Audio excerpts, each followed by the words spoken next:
જેઠ સુદ એકાદશી એ ભીમ અગિયારસ અથવા તો નિર્જળા એકાદશી કહેવાય છે. નિર્જળા એટલે કે જળ વગર, આખો દિવસ પાણી પણ ન પીવું, નકોરડો ઉપવાસ કરવો. આવો એક ઉપવાસ ભીમે કર્યો હતો અને એના પુણ્ય વડે યુદ્ધમાં તેનો વિજય થયો હતો એવી કથા પુરાણોમાં દર્શાવવામાં આવી છે.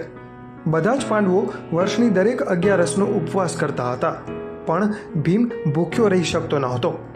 એક વખત ભગવાન વેદવ્યાસે પાંડવોને કહ્યું કે જેને નરક પ્રત્યે સહેજ પણ ઘૃણા હોય તો તેમણે સુદ અને વદ એમ બંને પક્ષની એકાદશીનું વ્રત કરવું અને માત્ર ફળફળાદી જ આરોગવા.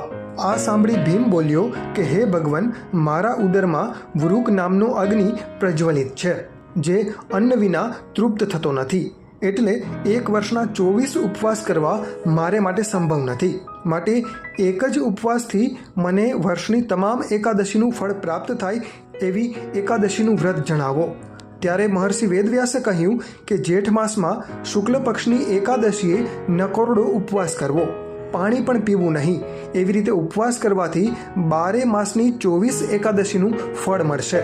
તો તારે એ રીતે આ એકાદશીએ ઉપવાસ કરવો અને બારસના દિવસે સ્નાનાદિકથી પરવારી બ્રાહ્મણોને વિધિપૂર્વક જલ અને સુવર્ણનું દાન કરીને ભોજન કરાવવું.